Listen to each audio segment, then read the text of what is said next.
Assalamualaikum warahmatullahi wabarakatuh. Saya Milan Nurikmah dari kelas 12 MIPA 4. Di video ini, saya akan melakukan praktikum bioteknologi konvensional, yaitu membuat yogurt. Saya melakukan praktikum ini untuk memenuhi tugas biologi dengan guru pembimbing Ibu Evi. Tujuannya yaitu untuk mempelajari cara pembuatan yogurt dan untuk mengetahui bakteri yang bekerja dalam proses fermentasi yogurt. Bioteknologi konvensional adalah bioteknologi yang memanfaatkan organisme secara langsung untuk menghasilkan produk barang dan jasa yang bermanfaat bagi manusia melalui proses fermentasi.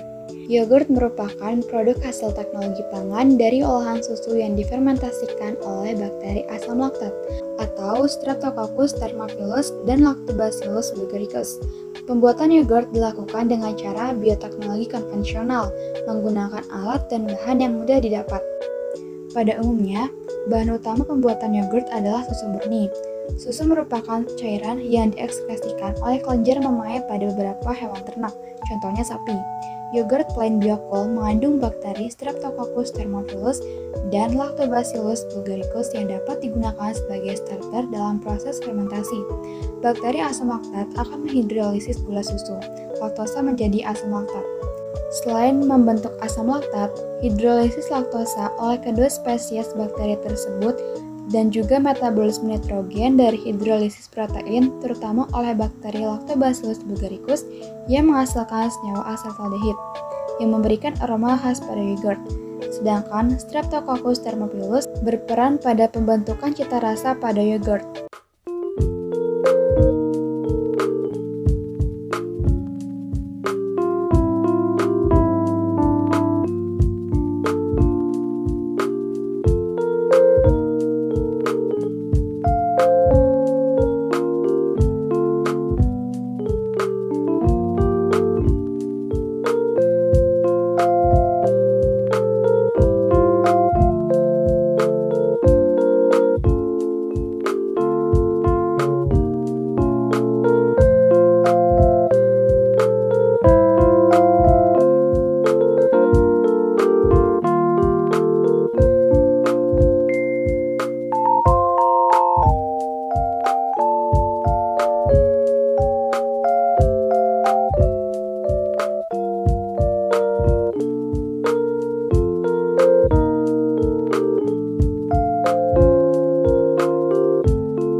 Streptococcus thermophilus berkembang biak lebih cepat dan menghasilkan asam serta karbon dioksida.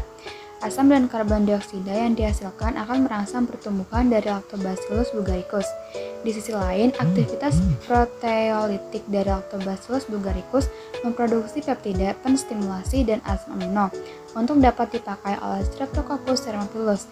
Dengan kata lain, Lactobacillus bulgaricus menyediakan nutrisiensial untuk pertumbuhan Streptococcus thermophilus.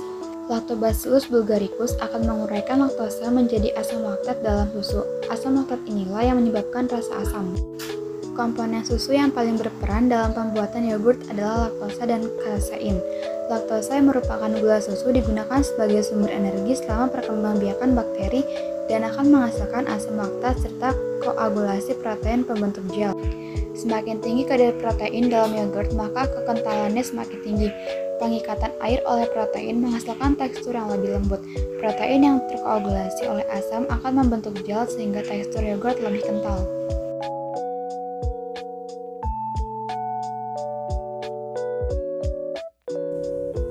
Kesimpulan dari praktikum ini yaitu, yogurt merupakan produk hasil teknologi pangan dari olahan susu yang difermentasikan oleh bakteri asam laktat atau Streptococcus thermophilus dan Lactobacillus bulgaricus. Pembuatan yogurt dilakukan dengan cara bioteknologi konvensional. Proses pembuatan yogurt sangatlah mudah. Hal-hal yang harus diperhatikan dalam pembuatan yogurt adalah suhu, kebersihan alat atau kesterilan alat, dan lama waktu fermentasi. Oleh karena itu, kita harus memperhatikan hal-hal tersebut. Jika semua proses dilakukan dengan baik, maka pembuatan yogurt akan berhasil dan menghasilkan rasa yang enak. Sekian dari saya. Mohon maaf apabila terdapat kesalahan. Terima kasih atas perhatian Anda. Wassalamualaikum warahmatullahi wabarakatuh.